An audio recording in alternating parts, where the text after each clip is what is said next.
Vasanthakumar Raman blog YouTube ചാനലിലേക്ക് ഏവർക്കും സ്വാഗതം. ഞാനിന്ന് പറയാൻ പോകുന്നത് അടുത്ത കാലത്തായി കേരളത്തിൽ കണ്ടുവരുന്ന കൂട്ട ആത്മഹത്യകളും സ്വത്തിന് അവകാശിയായി വരുന്ന പുരുഷപ്രജയുടെ ആത്മഹത്യയുമാണ് ഇന്ന് കൂടുതലായി കണ്ടുവരുന്നത്. എന്തുകൊണ്ടാണ് ഇത് സംഭവിക്കുന്നത്? സാമ്പത്തിക ഞെരുക്കം ഒരു ആത്മഹത്യയ്ക്ക് കാരണമായി പറയാവുന്നതല്ല. കാരണം ഇന്ന് ഏതു വിധത്തിലും സഹായിക്കാൻ സമൂഹം തയ്യാറാണ്. എന്നിട്ടും എന്തുകൊണ്ട് ഈ ആത്മഹത്യകൾ കൂടി വരുന്നു? നാം ചിന്തിക്കേണ്ട ഒരു വലിയ വിഷയം തന്നെയാണ് ഇത്. അതുപോലെ വിവാഹിതരായി 2-3 വർഷത്തിനുള്ളിൽ തന്നെ സ്ത്രീ ആത്മഹത്യ ചെയ്യുന്നു. നല്ല വിദ്യാഭ്യാസ യോഗ്യതയും നല്ല സൗന്ദര്യവുമുള്ള ഇത്തരക്കാർ ആത്മഹത്യ ചെയ്യുമ്പോൾ സത്യത്തിൽ അതിശയമാണ് തോന്നാറ്. എന്നാൽ ഇതിനു പിന്നിൽ ഒരു ഗൂഢസംഘം തന്നെ പ്രവർത്തിക്കുന്നുണ്ടെന്നുള്ളത് സത്യമാണ്. ഇത് പറയുമ്പോൾ ഇക്കാര്യത്തിൽ എന്ത് ഗൂഢതന്ത്രം എന്ന് ചിന്തിക്കും. ലോ പോയ്സൺ നൽകി കുറഞ്ഞ കാലം കൊണ്ട് മരണപ്പെടുന്ന അവസ്ഥ ഉണ്ടാക്കുന്ന രീതിയിൽ ചെയ്യുന്നവരുണ്ട്. അതുപോലെ കൊല്ലാൻ പല മാർഗങ്ങളും സ്വീകരിക്കുന്നവരുമുണ്ട്. എന്നാൽ മാന്ത്രിക കർമ്മത്തിലൂടെ ഇത്തരം കാര്യങ്ങൾ ചെയ്യുന്നവർ ഏറി വരുന്നു എന്നുള്ളത് ഒരു വലിയ വിഷയം തന്നെയാണ്. മാന്ത്രിക കർമ്മങ്ങൾ സത്കർമ്മങ്ങളെന്നും ദുഷ്കർമ്മങ്ങളെന്നും 2 തരത്തിലുണ്ട്. കൂടാതെ അവയെ സാത്വിക, രാജസ, താമസങ്ങളായും തരംതിരിച്ചിട്ടുണ്ട്. അതിൽ പ്രകാരം മന്ത്രങ്ങളെയും മന്ത്രമൂർത്തികളെയും 3ആയി വിഭജിച്ചിരിക്കുന്നു. സത്വഗുണപ്രധാനികൾ സാത്വിക മൂർത്തികളെ സാത്വിക മന്ത്രങ്ങളെ കൊണ്ട് ഉപാസിക്കുന്നു.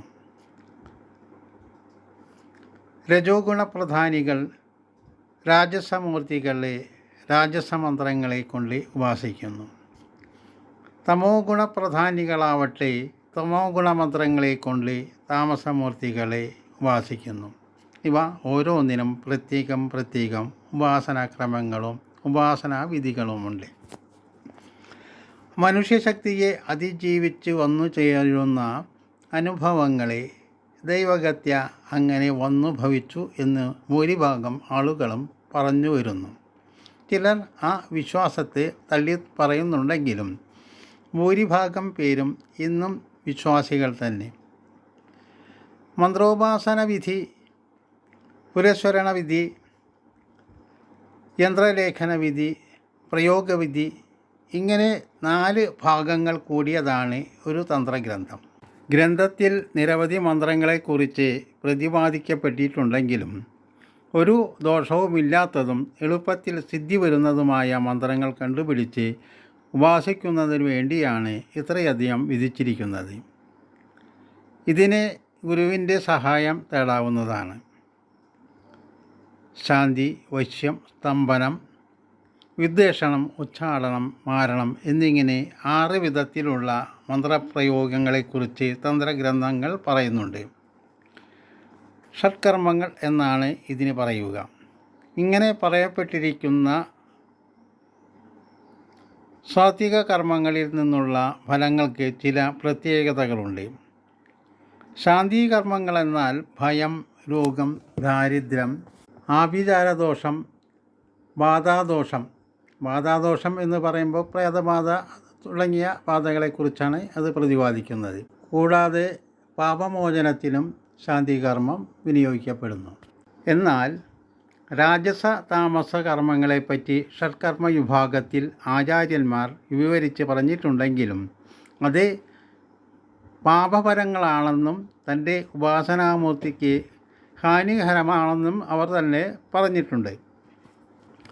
വളരെ കാലം ശരീരക്ലേശവും മനക്ലേശവും പല വ്രതങ്ങളും അനുഷ്ഠിച്ച് ഒരു മന്ത്രോപാസന സിദ്ധി വരുത്തുകയും ആ മന്ത്രമൂർത്തിയുടെ അനുഗ്രഹം തന്നിൽ ഉണ്ടാവുകയും ചെയ്താൽ തന്നെ എല്ലാ ആപത്തുകളിൽ നിന്നും രക്ഷിക്കുകയും എല്ലാ അഭിഷ്ടങ്ങളും താനെ വന്നു ചേരുകയും ചെയ്യും.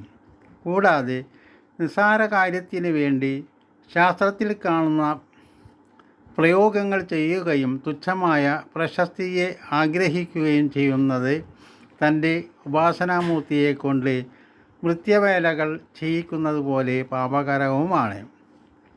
നാം കർമ്മം ചെയ്യുന്നു, ഈശ്വരൻ പ്രസാദിക്കുന്നു, അതിൽ നിന്ന് ഈശ്വരാനുഗ്രഹം ഉണ്ടാകുന്നു, ഫലം നമ്മൾ അനുഭവിക്കുന്നു. ഏതോ ഒരു ദൈവിക ശക്തി തൻ്റെ ഹൃദയത്തിലുണ്ട്. അത് ഏതാണെന്ന് എനിക്ക് അറിയില്ല. ആ ദേവൻ്റെ കൽപ്പന അന്തരാത്മാവിൽ നിന്നും പ്രകാശിക്കുന്നു.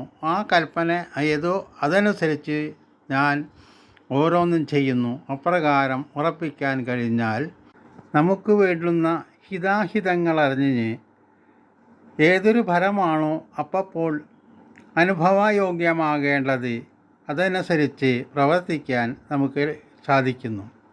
എന്നാൽ ഈ കാലഘട്ടത്തിൽ ഷഡ്കർമ്മങ്ങളിലെ മാരകമായ പല പ്രയോഗങ്ങളും ആളുകൾ ചെയ്തു കാണുന്നു.